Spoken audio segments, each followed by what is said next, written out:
Accomplishment Coaching is proud to present the following fine programming. Accomplishment Coaching, where coaches lead and leaders coach. AccomplishmentCoaching.com. Welcome to the Coaching Show with your host, Master Certified Coach Christopher McAuliffe. I've told you so many times, get dressed before we start the podcast. What is happening? What are we doing? Little blush, little lip gloss. What are we up to? I sometimes forget that we have a YouTube thing, and I'm like, oh, man. I see. Should have looked at myself in the mirror before I walked out. It was a little freshening. You were freshening up. Let's tell the people here. Listen, people, we have no business doing this here podcast today. Neither of us slept for very different reasons. What's happening at your house? How come you're not sleeping? I got a brand new puppy, a French bulldog. He's only 10 weeks. So We're cute. trying to crate train, and he is a very vocal dog, so there's a lot of screaming. A lot of screaming from this dog. And caving. So I've been caving at like 4 a.m. because I just want a solid 2 hours of sleep. Caving means you Like stop just training giving the in. dog. I just get him out of the crate. This is into my preparing bed. you very well, I think, for parenting. I just don't know You're that like, that's in the cards. I keep think a this hard feels line. like a very, And then you don't. very clear. Nice. Nope. Okay, good. So we got that dog. Any anything else keeping you up at night? Nope. Just the dog. Not sure I believe that, but okay. And what about me? We had sick dog last night. Sick dog. So dog up in the middle of the night yowling, and I don't speak dog. I don't know what that means. So I had to find out the hard way that he had some issues, health issues, which ended up being all over the house. So we're not On our A game. our normal selves today. True. Anything? What do we need to let the people know? It is May. You're just going to ignore that call? It could be somebody important. It's May. Here's what you need to know. In May, we're going to have the conversation. We're not. There is going to be the conversation, singular, among masters, plural, conference. Conversation Among Masters. Check it out at conversationamongmasters.com. This year, it's in New Orleans. Do you know who I'm going to go and listen to talk? No, tell me about it. Julio Alaya, founder of Newfield Network, the Newfield Network, and Cheryl Richardson, you know her from her many books and media appearances, and some other people I'm not remembering right now. But that's pretty good, right? Yeah, absolutely. As a friend of mine said, it sounds like the 2006 ICF conference all over again. So we're going to have to see how things in coaching have changed and developed over the last 12 years since we last saw these people and had them on the show. Yay. What else is happening? The Association of Coach Training Organizations is having their conference in June in Virginia. The ICF Converge has announced that not this year, but next year, they'll have their conference, that international global conference, and it's going to be in, have we talked about this? Prague, Czechoslovakia. Oh, that's really cool. You need to go, right? Yeah, I'm into it. Into going. I like Prague. Okay, good talk. And I thought there was a whole thing. Like, aren't you going to go and spend weeks traveling in Europe? No? Yeah, that would be You're young. You most should enjoy your ideal. life. Go do things. I'm into that. That's a great idea. That's really great. I'm into it. Whoever this new person is in your life, they don't talk enough, I can tell. All right, what else is going on? What's your name? Clarice Connolly. And where do we find you? What do you do? You can find me at empoweringwomen.coach, and I support I support women in really just getting clear on who they are outside of their labels, outside of their diagnosis, outside of the things that they're used, how they identify themselves, and really getting clear on their essence and who they are, and to come from that place and follow their dreams. Nice. It's extraordinary work that you do, and again, it's empowering women, plural, .coach, singular. All right. My name is Christopher McAuliffe. You can find me at ChristopherMcAuliffe.com if you can spell it, or thecoachingshow.com, or lots of places. We're about to launch something called Accomplishment Media, which is where you'll find us and lots of other podcasts. That's exciting. What else I want you to know? I'm going to go to the ICF Midwest Conference this year. It's in June, late June, in Pittsburgh. There's also the ICF Capital Coaches Conference, which is taking place in our nation's capital, Washington, D.C. Check that out. Basically, get out and meet people is what I'm trying to tell you. All of you, within the sound of our voices, you need to get out and mingle with other coaches and find out what's happening in the world of coaching. And that's why we're here. Here's the coaching show. Each and every week we bring you interviews with people who are out doing something in the world of coaching, or something that will support your business, or something that's just plain wacky that we want you to know about. It's edutainment, as we like to say, and it happens here each and every week. We want you to stay with us. We want you to stay tuned. And there's, 16 years of archives, so check those out too, because lots of famous people made a stop by here. Speaking of famous people, our guest today, we got one of those shows where it's one guest for the entire hour. He's joining us from in between things, from an airport lounge, I believe, in between things, a leading authority on marketing, trends, and innovation. You want to introduce Rohit? Yeah, he is the founder of the Non-Obvious Company and previously spent over 15 years advising large organizations on digital and marketing at two respected global agencies. So Leo Burnett. Leo Burnett. Thank you. I'm not really good at pronouncing. So Ogilvy? Ogilvy. Nailed it. Rohit is widely considered one of the most entertaining and original keynote speakers on marketing. Professional podcasting people, don't try this at home. Marketing disruption and innovation in the world. Yes, also a Wall Street Journal bestselling author. He also is a teacher, teaches a popular course on marketing and storytelling at a little place called Georgetown University in Washington, D.C., as well as a writer, author of a monthly column on trends for GQ magazine in Brazil, as well as has worked with groups including the World Bank, NASA, Intel, LinkedIn, and more. We're delighted to welcome to our microphone Rohit Bhargava. Hello, sir. Hello, thanks for having me. Thanks for being ahead, as we like to say. It just now occurred to me that I had failed to mention our program sponsors and my recent interactions in Seattle, so I'll have to talk about that at the break. But meanwhile, I want to apologize in advance and thank you for joining us while we are being a little bit under-resourced in the sleep department. Let's talk, Rohit, first about the Non-Obvious Company. You, of course, are author of a book called Non-Obvious. What is the Non-Obvious Company, and what do you do there?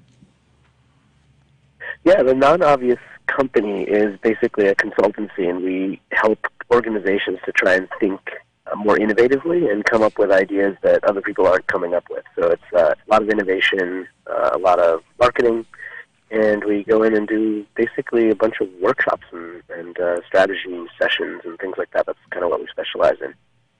A lot of this to me is fascinating because, it's kind of like companies will pay you money and bring you in, contract with you to come in and say, tell us something we haven't already thought about, or create something that we aren't already doing, right? What's a deliverable on a contract like this? Well, it's usually two things. I mean, one is tell us what's happening in the world, and we do a lot of trend research. Ah, okay. So a lot of it is sort of culture mapping and saying, like, this is what people care about and this is what they're going to care about. But the other, I think, more important thing is probably a little more training and a little less consulting or speaking. And it's, how do you think in this way? Like, how do you become the sort of person that sees the details that other people don't see and finds a way to put them together to come up with ideas that others don't come up with? Oh, nice. And that, I believe, is not something that you just need, like, some expert to come in and tell you. I think we can all learn to do that. Great. So there's actually a methodology or a pathway that you work people through? Yeah, exactly. Cool. Okay. And so you're helping teach organizations and leaders how to be more innovative. I've got a board meeting coming up, a sort of a strategy session in the middle of the year for an organization and my organization. And my big thing is we're going to go to a different city and sit in a beautiful room that's got like vast vistas, right? So they can see, so that because we will come up with better ideas if the room has lots of windows and the windows look out on a beautiful, pastoral, magnificent view. Am I wasting my time and money? I don't think so. I mean, the venue does matter for people, and I think, this may or may not be what you want to hear, but the most important part of that is taking them out of their usual routine.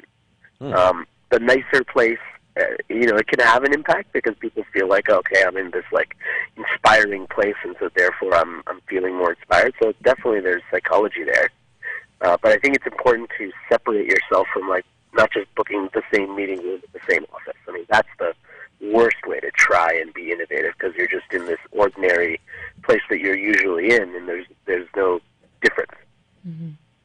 Got it. So get us out of our normal routines. Get us someplace, even if it's down the street to the Piggly Wiggly or something. Oh my God. It's a supermarket. It's a supermarket Yeah, that in the might work. South. Yeah, and like that. Okay, great. Now I know something. What do you want to know? Yeah, and I think. Please. No, go on, please. I'm very curious about the non-obvious book. Can you share a little bit more about that? Like, what do people expect? What are they going to get when they pick the copy up? Like, what is the non-obvious book about? Yeah, so the non-obvious book does something that many of my author friends have told me repeatedly is probably the most idiotic thing you can do with any book. Right. Which is I basically go and I rewrite about 35% of this book every year, and I republish it, kind of like the Guinness Book of World Records, but with more changes. So there's an annual addition to this book, and the reason for that is because every year there's 15 new trends that are identified through the research process that I use with my team. And so every year there's 15 new trends, and then there's an update. So essentially what ends up happening is, as an author, I have like a year-long window to sell the book, and then I have the new update. And so I've got to figure out, like, okay, what do I do with the 2017 books, right? But the other thing is that it's this ongoing cycle of finding new trends and new research and new ideas. And actually that's one of the reasons why people love the series. And it's been going for 8 years now. And we should point out... Because there's always new trends. We should point out that the 2018 version has already earned a gold medal in the Nonfiction Book Awards. What don't you want to know what some of those? Yeah, I know. I was like, so where does the number 15 come from? How do you decide 15? Is it always 15 every year? Like, what are some of the trends? So 15, I'm not exactly sure why it's 15. I mean, it's kind of random. But what ends up happening is there's actually 5 categories, and there's 3 trends per category. And so it sort of it developed out to be the right number because I could do a couple of trends in multiple categories. So, for example, one of the categories is culture and consumer behavior. So that's all about, like, what are people doing right now. There's another category for marketing and social media, so that's more like marketing-oriented trends. There's one for economics and entrepreneurship. There's another one for, like, media and entertainment. So each of these categories, it kind of gives me a different lens to be able to talk about particular trends. Nice. What of the current trends, the 2018 trends, what's one that surprised you or kind of seemed sideways to you? There's one that I wrote about, and I found all these interesting stories about something that we call truthing. And truthing was kind of a response to fake news, fake leaders, and just fakeness all around us. And what ends up happening, and we saw this multiple times with multiple people, and this is not kind of one-sided at all. This is just our natural human response. Is when you don't know what to trust, you start to look back inwards. And you say, okay, I trust the people that I've met. I trust who I know personally. I trust face-to-face interactions. And I believe what I believe even more strongly. And so the upside of that is we value the face-to-face connection and the human connection. The downside is that wherever we believed or whatever we thought, we believe that even more deeply, and so we fail to understand anyone who doesn't think the way we think, which is, I think, what you see happening in the world right now. Yes. I'm also mapping it on for coaches. It's one of those things that when our clients go through a sudden and dramatic rise in their effectiveness, popularity, or success, we see a lot of that. So, if you're drafted onto an NFL team, if your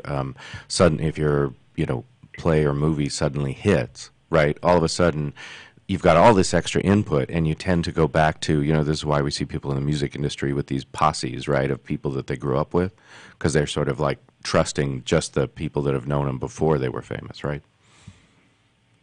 Yeah, they sort of retreat backwards, and so this thing that we start to do, it's interesting because it becomes a verb. Like, we start to engage in some form of truthing. Like, we're trying to figure out, okay, is this trustworthy? Like, should we pay attention to it? Should we not? Are we being manipulated?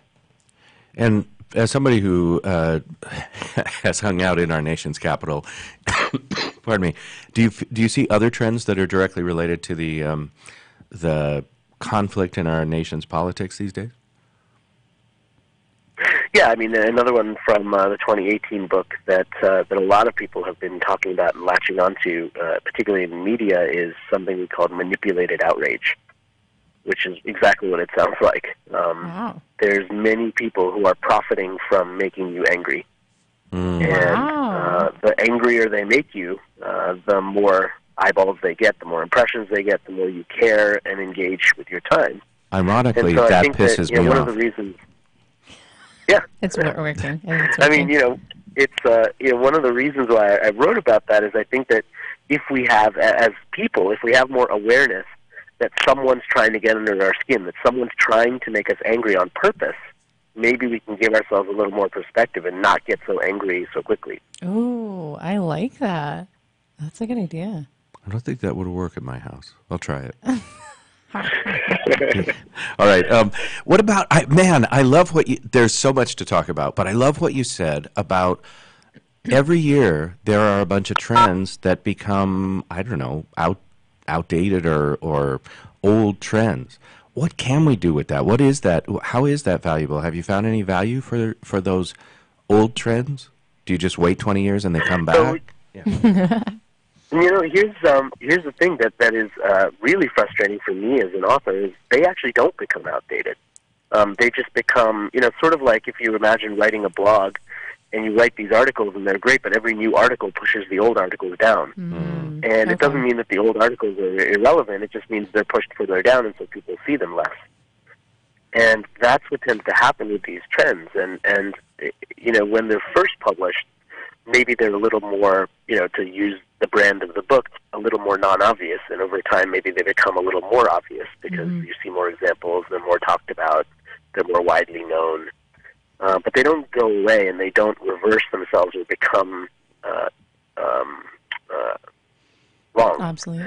And so one of the things we started doing, which has actually been really great, is at the end of every new edition, so at the end of the 2018 edition, there's a pretty detailed appendix with every past trend along with a grade against it for whether it's continuing to be relevant or not. Wow. And so there's all this transparency, because usually if you talk to like somebody who considers themselves a futurist, right, which is a term that's out there, and you say, hey, you've been doing all this prediction, did any of your predictions actually come true? Most of them will only ever say yes or not yet, right? They don't like to admit that they're wrong. Right. And with these series, there's a lot of transparency. So there's some trends that actually didn't pan out all that much, and we're pretty honest about that. And I think that one of the reasons why readers keep coming back to this series is because that's unique. That ability to say, hey, we got this wrong. That's not something that's very common among futurists or authors. Or psychics that you pay on the side of the street. Anyway. Yeah, exactly. I'm teasing, but let's talk about that for a second, because there's, clearly with psychics with a neon sign in the window, there's a credibility issue, right? But you point to something interesting about futurists, right? There are a few select people whose opinions and thoughts on the future we really admire and listen to and consult for. At what point do we say, oh, this person has really gotten it right, or this person is a charlatan? And as you say, it's sort of like, well, it just hasn't come true yet. Is there some sort of measure of the effectiveness of a futurist, or is it just, whomever you can talk into that the way? Well, I think, the first thing is I believe personally that there's two ways to think about predicting the future, because I do use that phrase a lot, and I actually say that I teach people how to predict the future, right? And the reason why I say that, it's a bold, exaggerated claim, right? Because who can predict the future, really? But the reason why I say that is because the one side, which I don't believe anyone can do, is 10 years from now, this is going to be big, and this is going to happen, right? Because we don't really know, right? 10 years before Twitter, who would have predicted that? Yeah, right. Nobody. But the version of predicting the future that I do believe in is that the signs of what's going to be important 5 years from now are already here today. They're just not that widespread or not that widely known. And so a lot of what I do is predicting the accelerating present. And that's a phrase that I use a lot, which is like something that's happening right now that's going to accelerate crazily, right? So someone might have this technology, someone might be doing this thing, and it's already happening right now. And the prediction is, wow, this is going to be huge. This is going to be much bigger. So that's a much safer way to think about predicting the future, because you're not predicting something that may or may not happen. You're predicting that something already happening is going to happen more often and matter more. So it's essentially taking trend research and sort of projecting it into the future. Mm-hmm. Yeah, I mean, stories, really. I mean, at the end of the day, I spent most of my career being a storyteller. I mean, I was in brand marketing. I teach storytelling at Georgetown. I mean, it's all about stories. And really the process or secret, if there is one, behind being able to identify trends, I believe, is curating these stories. And so that's a phrase that I use a lot, curation, because most of the time people are only familiar with that from museums. Right, or online curation sometimes, which mostly doesn't work. Yeah. Let's. I've got a million topics I want to talk to you about. Yay! We've got so much good time. Clarice is very excited. The marketing. So you do marketing at all sorts of levels, right? You do insights and trend research, but you also specialize sort of in creative approaches to marketing. Now we're talking to 50,000 coaches this morning, and one of the things that coaches deal with, whether they're old and crotchety and crusty like me, or young and fresh-faced like Clarice, is we're still marketing, right? I'm still out there marketing, trying to get my name, trying to let people know about who I am and what I do, and so is Clarice. Is there some creative approach to marketing? Is there something you, from your experience with large organizations, would have us sort of small solopreneurs or entrepreneurs take on or stop doing? And is it different for someone new in the marketplace than someone who's been around? Well, I think that, this is something that I think a lot about, because I spent most of my career in big brands, working with big brands, and now, I'm close to a solopreneur. I mean, I have a few people that I work with, but, I have my own small business, and I think a lot about kind of what brings people into that, right? What makes someone want to work with me versus someone else? Particularly when you think about keynote speaking, right? Because I do a bunch of keynote speaking, and the market for that is someone says, okay, I have this budget for a keynote speaker, and then they can just look on one of hundreds of websites and find a bunch of speakers at that same price point, and now they have to decide. Mm-hmm. So how do you stand out as a solo person when, in that particular case, like, money's not really the issue, right? I mean, they basically stick their budget into a drop-down menu, and they see all the speakers that speak for that fee. And now it's a question of, like, what do I do to stand out or be different? So, I think there's a couple things that have worked for me that might be useful to think about for your coaches. I mean, because one of the questions that has driven me since I left Ogilvy and started my own thing was, how do I create enough of a reputation so 1 hour of my time is worth more and more money, basically, right? Not that I really charge per hour, because I kind of don't. Right. But I want the reputation to be there so that people say, oh, well, of course it costs that much, right? Because that's really partially how you scale, because people want to work with someone who's in demand, who's got all these things happening. And so building that personal profile, that's big. And so some of the things that I think you may not be a surprise. I mean, having a book, teaching at a university, these are all things that build a reputation, right? Okay. Any things not to do? Anything that's a waste of time or energy or? I see a lot of people. They go for they try for something external that they hope is going to give them, that they hope is going to kind of do the work for them, so there's a lot of, like, lead gen models where it's like, we'll send this to 5,000 people who are, actively looking for someone exactly like you.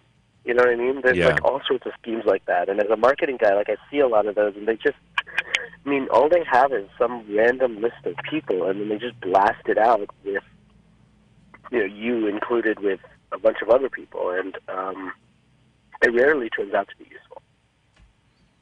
Okay, so don't hire people. Don't like have them get your name out. Either go out and try and create your niche, your brand identity, your something different that differentiates Clarice from me, for example. I like that. Yeah, I mean, I think having content and having a point of view out there definitely helps to distinguish you. And then I think taking an opportunity, like we're actually doing a trade show booth for a non-obvious company. And we haven't really ever done that before. But we're trying it out. And we have all these different ideas to make it not like a usual trade show booth, because we're trying to stand apart from everyone else and sort of live up to our name. You know, I mean, the non-obvious company got to do something that's a little bit different. Yeah. Go ahead. I keep cutting off Clarice, but it's because I'm so excited. Are there marketing firms out there these days that you're loving?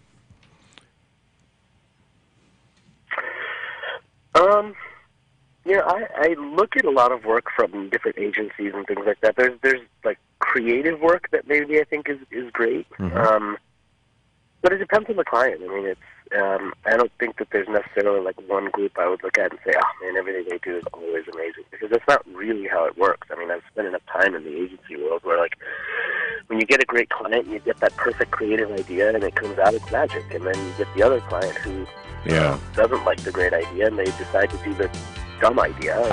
I'm definitely that second client. All right, the music tells us it's time for a break. We're going to spend our entire hour today with Rohit Bhargava, and I'm going to be practicing saying his name. When we come back, we'll find out why you should always eat left-handed, among other things. You're listening to The Coaching Show. Stay with us.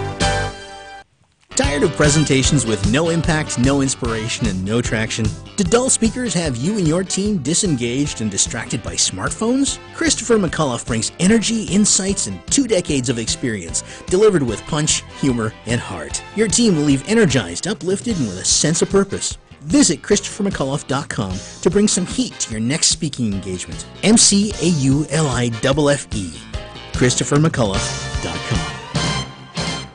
Are you seeking to change your career to something that is both fulfilling and challenging? Do you want to help people reach their full potential and strive to achieve their dreams? Would you like to inspire those around you and help create a better world? If you're serious about a career change or just want to explore the craft of personal coaching, contact Accomplishment Coaching. With locations across the country in Washington, D.C., Seattle, Chicago, New York City, and San Diego, Accomplishment Coaching is the leading institution in personal coaching. Our staff carefully monitors the entire program, live during the training process, and have met the strict standards of ICF International to achieve accreditation. Through a focus on quality instruction rather than endless modules of training, Accomplishment Coaching will guide you from your very first step all the way to becoming one of the finest coaches in the world. Visit AccomplishmentCoaching.com to learn more. Accomplishment Coaching, where coaches lead and leaders coach.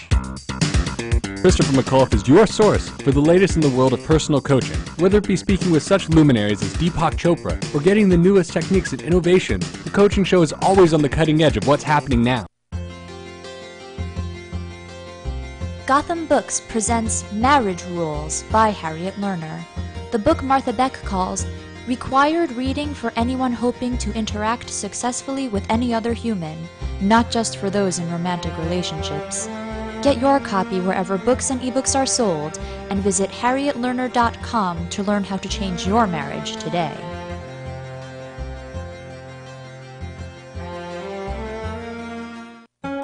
Do you want to be a professional coach? Are you in business trying to make a real difference with people you manage or work with?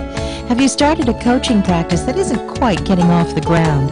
Get the skills you need to be a successful coach today with the Coaches Training Program from Accomplishment Coaching. The Coaches Training Program will show you how to help others focus and be more fulfilled. Whether you want to improve your company's bottom line or create a thriving coaching practice, Accomplishment Coaching can give you the distinctions and practices you need to coach others effectively today. Accomplishment Coaching has spent 6 years developing a cutting-edge coaches training program that will have you ready to coach people professionally in just 12 months, and you don't have to take time off work to do it. To find out more about the Coaches Training Program, just call 1-888-548-6813. That's 1-888-548-6813. Talk to me.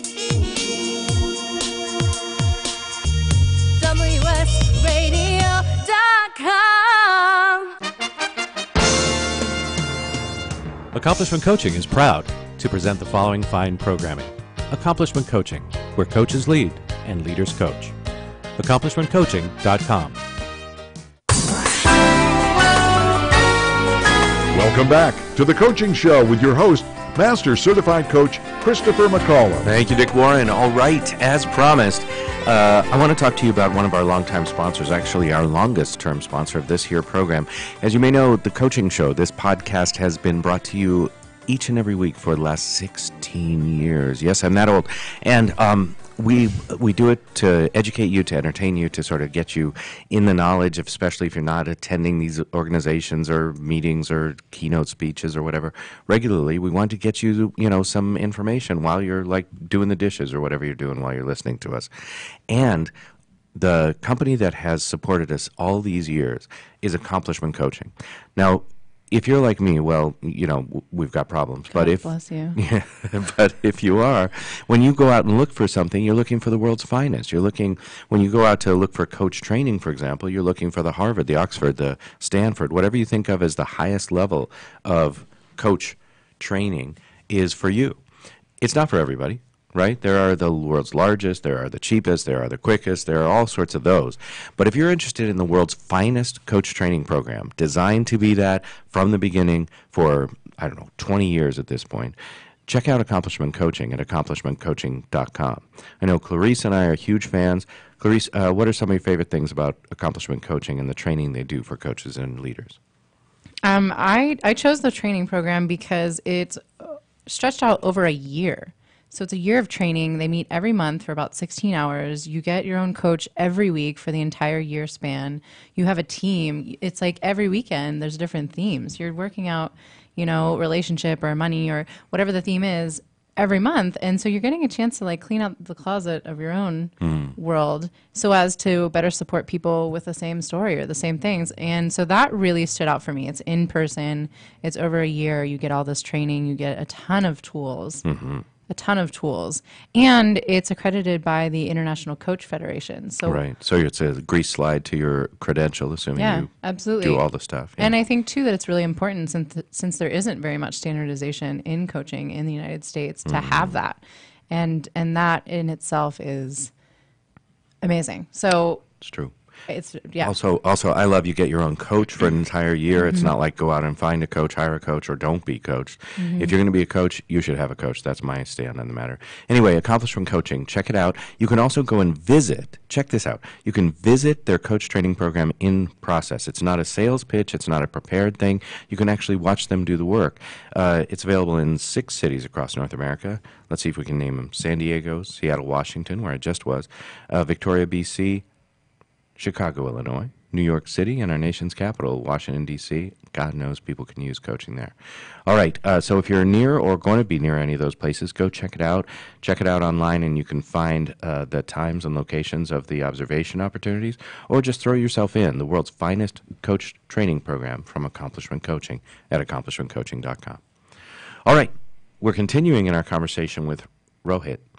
I was going to tell you about my trip to Seattle, but we'll have to save it for later. Talk another time because Rohit Bhargava is an extraordinary guest for us and an incredible man, a leading authority on marketing, trends, and innovation.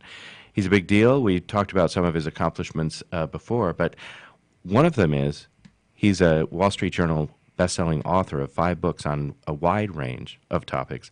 One of them that captures my attention immediately is titled Always Eat Left-Handed. 15 Surprising Secrets for Killing It at Work and in Real Life. Go ahead. I know you're all about that. I want to know some of the secrets. Like, Rohit, are you open to sharing some of the secrets with our listeners from this book? Yeah, of course. I mean, I think I should probably start with why the title. Yes, I also that too. Slight confession, which is I'm not actually left-handed. And that's kind of part of the story of the title. Because for me, I used to have to go to a lot of networking events, and like many people, it was not my favorite thing to do, to be on, so to speak, and have to go and meet random people and kind of be one of those outgoing, randomly introduce yourself to people type of guys. It's not my usual personality. I mean, I'm generally outgoing, but it's still not a comfortable thing to do. And I remember several years ago that I was at a networking event, and in order to shake hands a little more easily, because it gets kind of messy if you're eating and then shaking hands, I started eating left-handed. And what ended up happening was, because I started eating left-handed, I found that my attention was more on other people. I became more approachable. I started looking for conversations instead of actively avoiding them. And that little change helped me to rethink how I was approaching these networking events. And so I wanted to write a book about these little things that we can all choose to do slightly differently that can make a big impact in our lives, such as eating left-handed, even if you're not left-handed.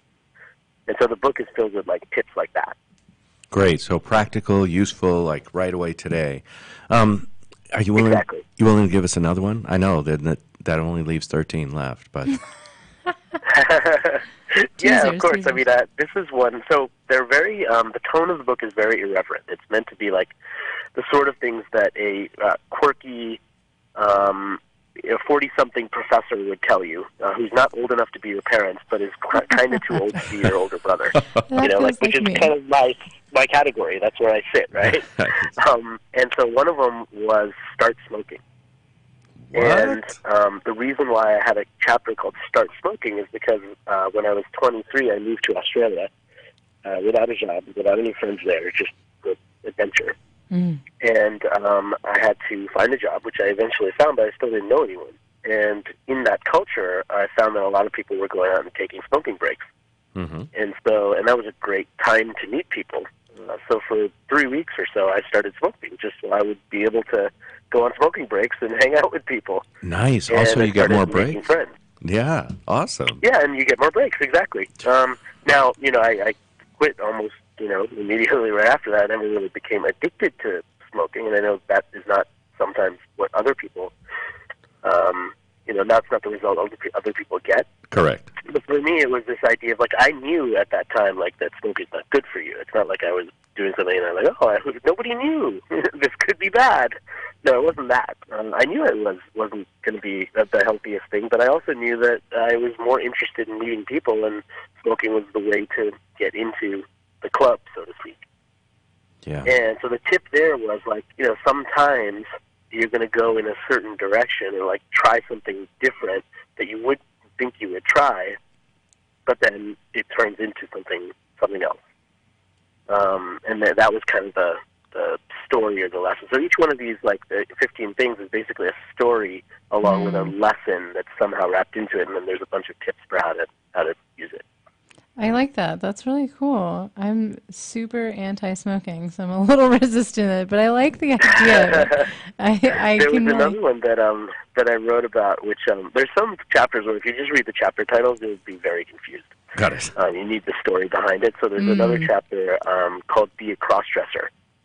Wow. And I already love this that book one was so all much. about, that one is wait, what? And that one was inspired by a story of a guy who started a march in support of breast cancer. And he wanted more men to have empathy for women who are going through breast cancer and show their solidarity. And so the whole march, all of the men who participate wear high-heel red shoes. Wow. And march for a mile. And they're literally walking in her shoes to demonstrate empathy. And it's kind of a funny thing to see, right? All these big guys wearing red high heels walking down the road. So, of course, they get media attention for that, too. But for me, it was this powerful idea that sometimes in order to, have empathy, you have to take that next step, right? You have to put yourself into someone else's, in this case, literally someone else's shoes. That's so cool. I don't think I would ever do it. I was just waiting for you to be like, well, I'd be willing to try that. Not going to happen, no. One of the things that you talk about a lot these days is we talked about truthing earlier in the segment, but clearly there's what I think you call a believability crisis. It's not only political, but it's affecting, you say, every organization in every industry. Say more about that, and what do you have for us about that? Yeah, so the believability crisis was based on all this research I was doing that was pointing to the same sad truth, which is that it's harder to be trusted today than ever before, because you don't get the benefit of the doubt. People have a lot of information at their fingertips, and then they see all these things that are out there, and it makes them question what is worth trusting. And that's the environment that we all walk into. So, it's easy for us to think, okay, well, I'm not selling breakfast cereal, or, I'm not part of the media, and so this doesn't really affect me. But the same person who you're about to go and talk to about helping them in their lives or giving them your coaching services, like, this is the media environment that they are in. And so the challenge for all of us is, if we are in this believability crisis, if we're in this phase where it's harder to be trustworthy, then what do we do? How do we respond to that, right? So one of the things that I talk a lot about is the value of what I call unexpected honesty. And we all know honesty is a good thing, but unexpected honesty is that moment when you tell someone something you didn't have to tell them. They didn't expect you to tell them. You volunteered some piece of information that all of a sudden gave them a sense of, oh, no, they didn't have to tell me that. Why would they tell me that? That doesn't help them. That helps me. But in that moment, what happens in your brain is you start thinking, wait, maybe this person isn't just trying to sell me something. Maybe this person isn't trying to just manipulate me to believe one thing. Maybe they're actually trying to give me value. It's really great. Let's talk more about social media. You've got a lot of advice and what to do's and what not to do's about social media. What do you see from both the trends, and what are you telling your clients to do with social media? Should we all have our, big three, a Facebook, a LinkedIn, a Instagram account, Twitter account, I guess, big four now? Or is it a waste of our time? Yes, to both. It could be a huge waste of time, and I am one of these guys that's kind of come sort of full circle on social media. I mean, I used to be of the opinion that, like, you have to be on social media. Like, what's wrong with you if you're not on social media? You're, like, wasting your life, right? You're wasting your opportunity. And then I just saw, like, there's so many situations where it becomes kind of either a time suck or a graveyard. And by graveyard, I mean you put something there and you're paying attention to it for a week, and then you forget about it for 6 months. And in some cases, it's worse to have something that is out there that is so outdated, because what it's illustrating to someone is you don't care enough to update something. It's kind of like that moment, I don't know if you guys have this, I do, but I'm kind of a digital guy. When you go to a website and you scroll all the way to the bottom and you see that little copyright message and it says copyright 2016. Right. And you're like, oh, man, you haven't updated this in 2016? Come on. Oh, right? man, that's not even something that was on my radar. Darn it.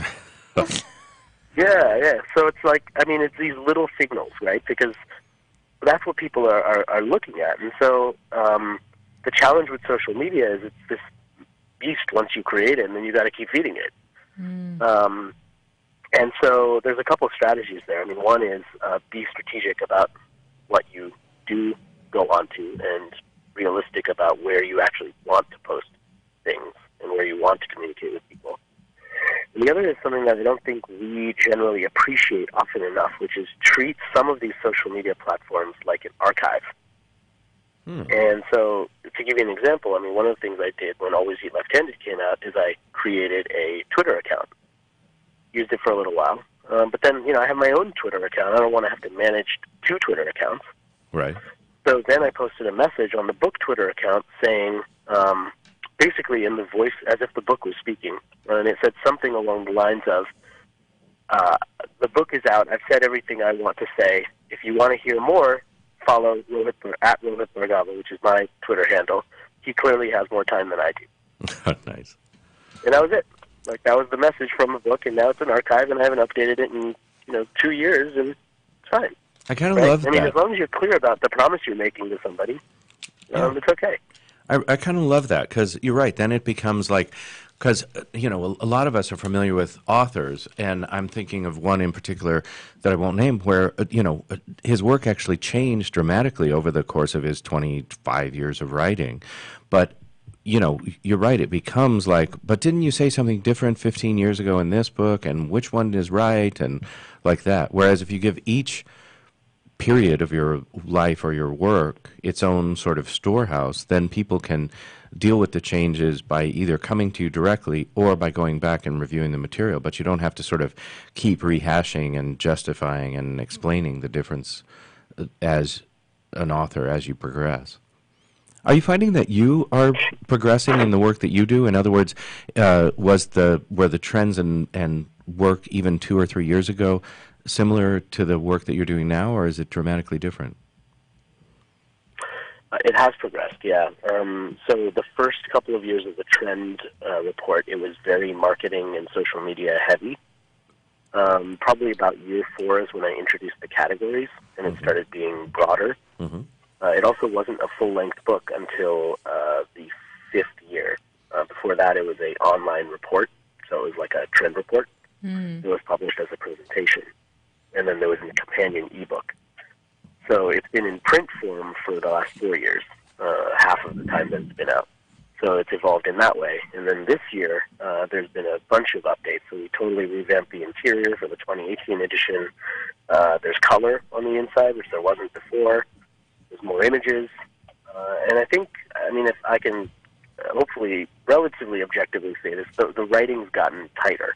I mean, the first versions I was kind of writing and scrambling around, and then I had some help. And in the 2018 edition, I had a panel of a bunch of different people. I had 3 editors. I had 3 proofreaders. I mean, it was like much tighter from an editorial point of view in terms of how these things were written and shared. So the 2018 is definitely, I mean, everybody says, the latest one's the best yet, right? But yeah, I could sort of, I mean, really? Anybody who's seen the previous versions and then seen the latest one, I think they'll see a difference. Nice. So I'm kind of curious. I haven't read the book personally. Are there any future trends, or do you know of any future trends in coaching that you'd be willing to share with us? Yeah, I mean, I think a lot of them do relate to coaching. So there's one, for example, that I wrote about called virtual empathy. And virtual empathy is actually, it's interesting because sometimes what I'll do is I'll take a trend, I'll write about it, and then a couple of years later I'll actually bring it back. And one of the reasons why I started doing that, and I only started doing it 3 years ago, is because some of these trends were so universal and were accelerating to a point where it was like, okay, something's changed slightly, but it's become even more important, and so I want to bring it back and write about it even more. And so when I first wrote about virtual empathy like 4 years ago, it was all about like, oh, you can put on these awesome virtual reality headsets and you can see what it's like to be a prisoner in solitary confinement, and so you can kind of understand what it's like to be in prison. And that's one form of empathy, and it's pretty cool if you've ever done that, you know, or done anything like that. But then more recently, there's been all of these like examples of activities that are experiential that you can do to have more empathy for others who are not like you. So, for example, there were these things called pollution pods in the UK. I don't know if you saw this story like a couple of weeks ago. It was basically an art exhibit where an artist recreated the air of like New Delhi with all the pollution. Wow. And you could walk into a pod and you could breathe that air. So you see what that air is like, just the regular air there. And they did the same thing for the air of Beijing. And they had a bunch of different pods, and then they had the opposite, which was like this pristine island in Norway. And so you could breathe that air. And what was really interesting about it is these pods were organized in kind of a circle, and they were all connected because the Earth is connected. So the polluted air of New Delhi was not totally separate from the beautiful air of Norway because, you know, stuff moves, just like the Earth. And it was a really powerful way of, like, giving you a sense of, like, this is what the air is like. This is what people are living with right now. And I think that is really powerful because for a coach, like, to be able to get into the mind of the person that you're trying to help and their situation, I think a lot of times what coaches will do is they'll seek out people who are in a similar situation to themselves, right? So if they happen to be divorced, they might start working with people who are divorced because that's what they understand, right? And so they feel a connection. And the real challenge, I think, as a coach is how do you coach someone who's not like you? How do you coach someone who's different? How do you empathize with them? Either they're a different gender, they're a different age, they have a different situation. You know, that's a real skill. It's really a great reminder to us all, and I love that exhibitor. That's just brilliant. What trends are you watching or interested in these days? Anything in particular that's really got your attention, or that you're looking for your 2019 trends, or is it too early? There are a bunch of things that I'm kind of tracking, but it's too early to kind of know what those are, because the way the process works, I usually end up with kind of 70 or 80 possible trend topics, and then there's this whole process of like organizing and going, narrowing it down. And I actually created a time-lapse video just to show what this method looks like, because people will always ask me, what does this look like? So that's actually on my website. What's see what it looks like? Give us the URL, please. Yeah, so the URL of the full website is just rohitbhargava.com. We should spell that. We should spell that for people. Yeah, ROHIT and then BHARGAVA. Everybody got that? Virginia. BHARGAVA. Got it. Okay. .com. Right. Thanks. Yeah, and then there's a video section. It's in the video section. So that was kind of how I brought it to life. But there's a bunch of these trends that have really been like there's one trend that has been really important for many companies to start thinking about, and I called it disruptive distribution. And it was all about this idea that the way that we sell the things that we sell, whether they're products or services, is dramatically changing. So you think about like cars, for example, and how Volvo is trying out a subscription model where instead of buying a car or leasing a car, you pay $600 a month for access to a Volvo car and insurance. Isn't that amazing? And you can occasionally change your car, right? Yeah, totally. I mean, think about just and we have already seen that. I mean, anybody who subscribes to like Microsoft products or Adobe products, I mean, you used to buy those CDs, right? That's right. I have some of those. And now you pay every month. Yeah. And that's already like a form of disruptive distribution, because they're changing the way that they're distributing software. So we see lots of signs of this. We may or may not notice them, but there's lots of signs of this idea that the way that we're selling these things that we sell is changing. And so how do we, as coaches, think about that? Because especially for the coaches who've been doing this for a while, their process of selling coaching services is probably pretty similar to what it was. And starting to rethink that and saying, well, what's someone's decision process? Well, how do they find out about me? Is it all referral-based? Is it not anymore? That's a valuable thing to start to think about. Yeah, I've got all my eggs in that basket. That referral is going to continue, and that people continue for personal services to go to other people and say, hey, who do you use for your, dentistry or optometry and dry cleaning?